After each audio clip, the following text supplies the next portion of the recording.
An emergency broadcast on television announces the existence of a new virus that has appeared at an airport. Infected people become incredibly violent, and soon the airport is in flames. 2 months later, the virus has spread all over the world and has become a global pandemic that transforms people into zombie-like beings called ferals, who are seen as furious beasts. The government attempts to establish a quarantine, but many citizens protest and fight for the rights of wild animals, insisting that they too are people. The military has to take to the streets and fight against civilians in an effort to send them home, only to worsen the situation. One afternoon, all television channels lose their signals. Abigail and her brother receive a call from their father, the pilot, who explains that he has a lot of work to do to help people and promises that they will be safe with their mother. At that moment, they hear a noise coming from upstairs, so the family runs out of the house. Just as they are about to get into the car, a wild animal jumps and attacks the mother, killing her. Abigail immediately hides under the car and has to watch as the wild creature also attacks her brother. When a police siren begins sounding nearby, the wild animal flees. Soon after, Abigail hears her brother calling her by name, but her mother transforms into a wild creature and ends up killing him. When Abigail cries, her mother hears her and goes after her, only for Cassius to almost shoot her. He rescues Abigail, and she thanks him with a hug. Meanwhile, her brother also begins to transform, so Cassius makes Abigail close her eyes before shooting the child as well. 10 years later, the world is in a post-apocalyptic state. Few humans remain, and nature has taken over the cities. In the forest, Abigail and Cassius, now teenagers, are hunting. It is clear that Cassius has trained Abigail well because she kills a deer with an excellently aimed shot, although Cassius scolds her for being hasty and not patient enough. When night falls, the duo stops to camp, and Cassius makes sure that all the tripwires are in place. A few hours after falling asleep, one of the tripwires makes a noise and startles Cassius. He leaves the tent to investigate and finds some lint caught on the wire. Then he hears some noises nearby, so he hurries to keep the horses calm and draws his weapon just in time to shoot an approaching wild zombie, probably a scout sent by the horde. Cassius wakes Abigail so that she can leave. Over the following days, the duo continues traveling, and every time they stop to let the horse rest, Cassius keeps training Abigail. One afternoon, they stop riding when they see a car nearby and quickly draw their weapons. They see a man taking down a wild animal, while a second creature approaches him from behind. Abigail wants to help him, but shoots too quickly, and her bullet hits both him and the wild animal that was approaching. The creature in the car comes out to feed, and Cassius has to bring it down. Afterwards, Abigail searches the car for supplies. Picassi finishes off the poor man with a machete before taking his shoes. A radio in the car tries to contact the driver, and Abigail wants to warn him about the wild horde in the area, but Cassius tells her to ignore it. At that moment, more cars appear, and a group of survivors surrounds them with weapons. They examine the dead body and see that a human killed him, so they assume that the duo did it solely to rob him. When the leader threatens to kill them, Cassius and Abigail attack the two nearest people and knock them down to steal their weapons. The situation grows tense as both sides point their guns at each other until a pregnant woman named Megan steps out of a car to try to calm them. At that moment, the horses begin making distressed noises, and a wild horde appears around them. Everyone opens fire immediately, killing as many wild creatures as possible to keep them at bay. There are too many, so despite their efforts, the wild creatures manage to get close, and Cassius and Abigail also have to use their swords in hand-to-hand combat against them. However, the other survivors are only adept with firearms, and soon the wild creatures begin killing them one by one. A woman prepares a Molotov cocktail, but is attacked by a wild creature, causing her to fall onto a car and trigger a small explosion that knocks Cassius backward. One of the survivors is bitten, so he tries to eliminate himself but runs out of bullets and transforms. The leader is grabbed by a particularly large wild creature and is slowly beaten to death, while Megan's husband, David, is also attacked by a wild dog but manages to kick it away. Abigail helps the couple into a car, and Cassius kills a few more creatures before joining them. When they take off, there is a wild animal on the roof of the car, so Cassius stops the vehicle abruptly to dislodge it. Abigail takes the opportunity to grab their belongings before they finally escape. The large wild creature realizes that they have killed its mate and roars in fury. Once on the road, Abigail checks their ammunition and realizes that most of it has been lost. Megan explains that they were traveling to a colony on the riverbank and that she is in her 35th week, so the baby is about to be born. However, Abigail and Cassius think that seeking colonies is not worthwhile. They have seen many of them and none ever survive. Suddenly, the car stops and the group discovers that the engine is dead, leaving them with no choice but to continue on foot. Moments later, the group reaches an abandoned town and decides to spend the night there, securing a building to ensure there are no wild creatures nearby and setting up camp. Megan offers to share her food, but Cassius and Abigail only eat what they hunt to avoid infection. The couple explains that they spoke with the colony over the radio, so they know that the colony has plenty of supplies and medical personnel. However, it takes a week to reach there, meaning the risk is high. In exchange, Abigail tells them that she and Cassius are trying to reach the west coast and escape to the islands by boat. After Cassius installs the tripwires outside, he takes out a map and tells the couple which route to take to reach the colony, but they refuse to accompany them, saying that the horde will return for revenge. Abigail speaks with Cassius privately, insisting that they should help the couple and that perhaps this colony will be different. A discussion ensues, but Cassius still refuses to help.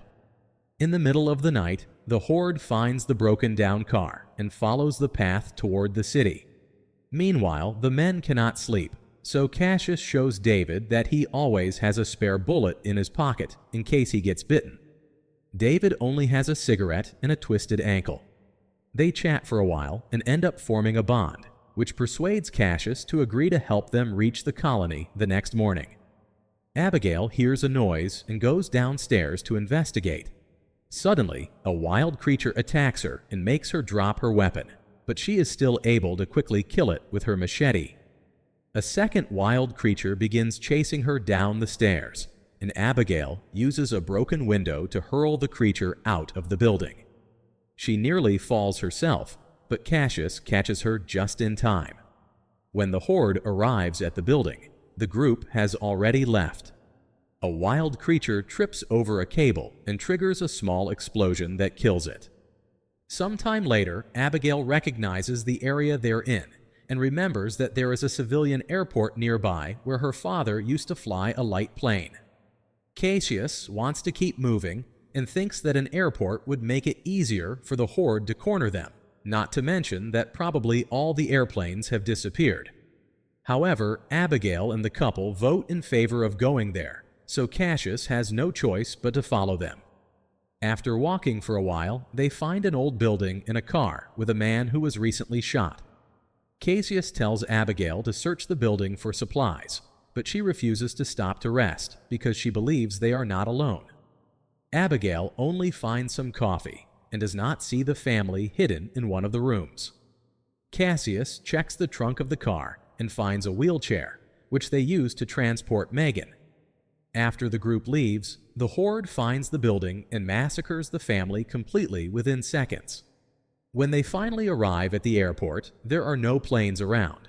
David and Cassius begin arguing about how to proceed, but Abigail interrupts them when she finds her father's hangar. Fortunately, there is a plane inside, and David has the mechanical knowledge needed to fix it. While he works, Cassius and Abigail search the building.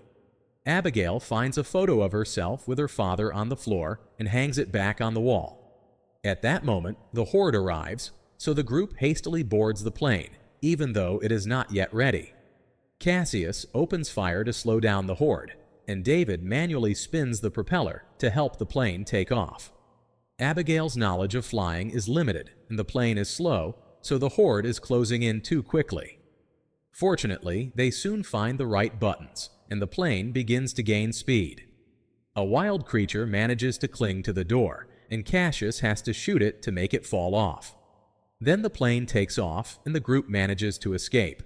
However, they only fly for a few moments before the plane begins to malfunction and descend. Abigail tries to land, but the plane crashes against a cluster of trees and falls to the ground. Fortunately, it lands on its wheels and everyone survives with only a few injuries. There is a train station nearby, so after ensuring that it is empty, they decide to rest there. Cassius takes out the map and discovers that it will take them 2 days to reach the colony, so they will depart at dawn. Abigail counts their ammunition and realizes that there isn't much left.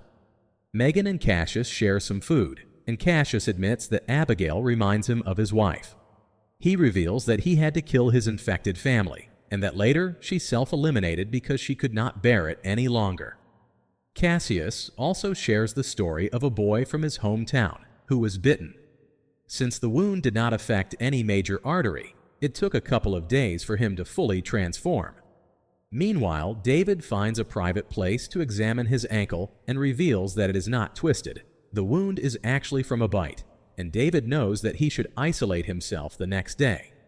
The group continues moving as they walk under the scorching sun. David feels quite sick, and Cassius notices blood on his leg. They wait until the women are far ahead to push David against a tree and examine his ankle to confirm their suspicion.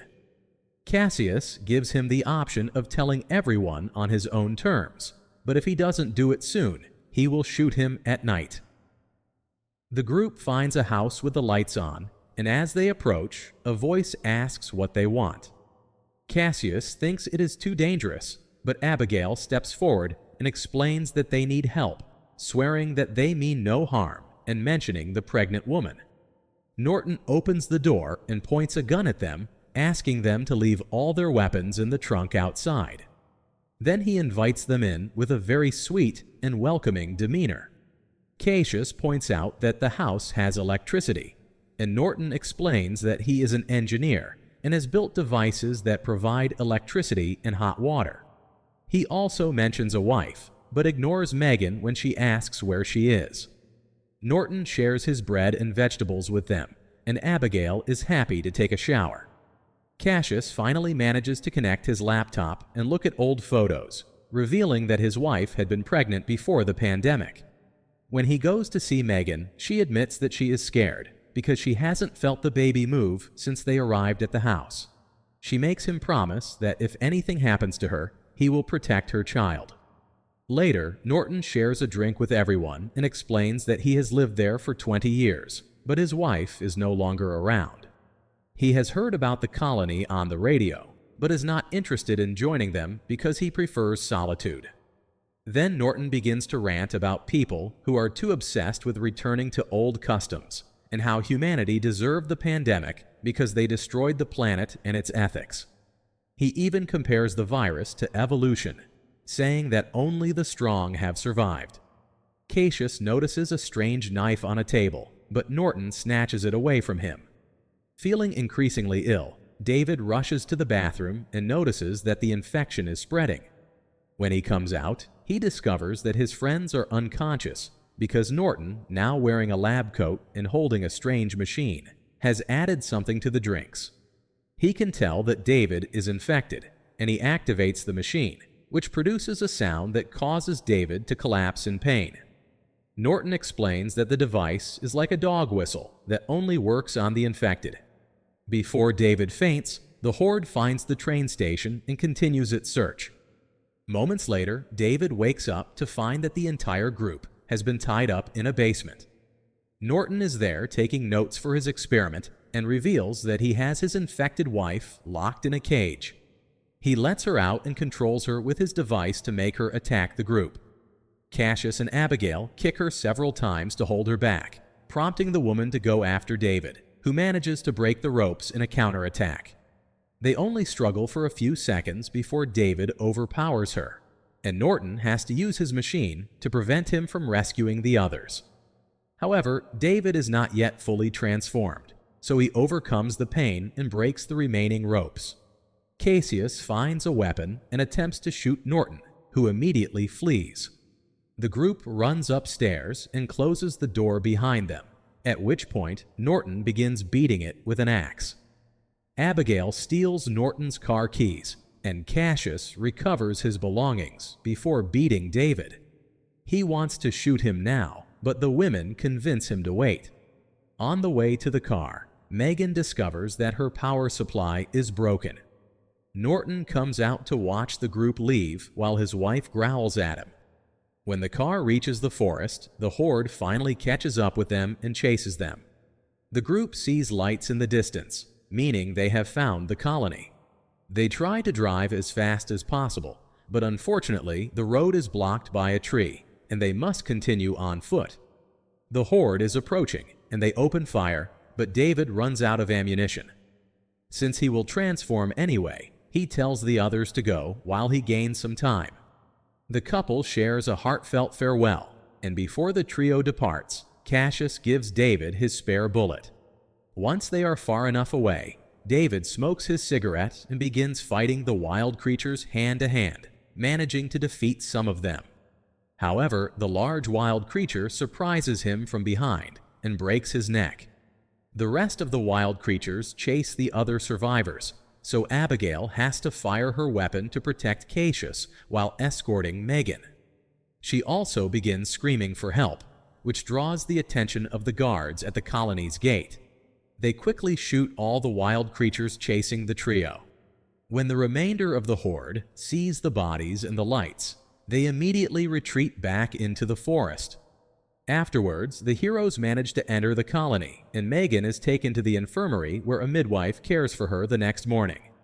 After meeting the colony leader, Cassius tells Abigail that they should leave soon because humans cannot be trusted. However, Abigail is tired of running and ignores him. Then Cassius speaks with the midwife, who tells him that the baby is fine, but that the mother only has a few hours left. Cassius visits his friend and learns that the baby is a girl named Hope. Megan reminds him of his promise and gives him her family's locket before she dies. Meanwhile, Norton arrives at the forest and finds all the bodies, and he also gets a glimpse of the colony at that moment. The horde tries to attack him, but he immediately controls them with his device and announces that it is time for revenge back at the colony. Cassius is taking care of Hope and wonders what to do next. Abigail mingles with the local teenagers and joins a small party at night. Alcohol circulates and 2 guards fall asleep, so some teenagers seize the opportunity to enter a tunnel. Abigail follows them and discovers a strange remote control, but when she touches it, Roderick stops her. He explains that the entire fishing village is mined, and that the remote control will trigger an explosion if the wild creatures manage to invade it. Humans can be safe from this blast by using a hatch in the ground that will take them to an abandoned dam the next morning. Norton sees a guard on a boat and asks him for help. After disposing of him, a wild creature jumps into the water and climbs onto the colony to kill the other guard as well.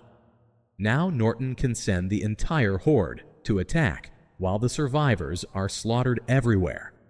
A few armed individuals come out to fight, and Abigail saves Roderick from a wild creature before assigning tasks to the group of teenagers.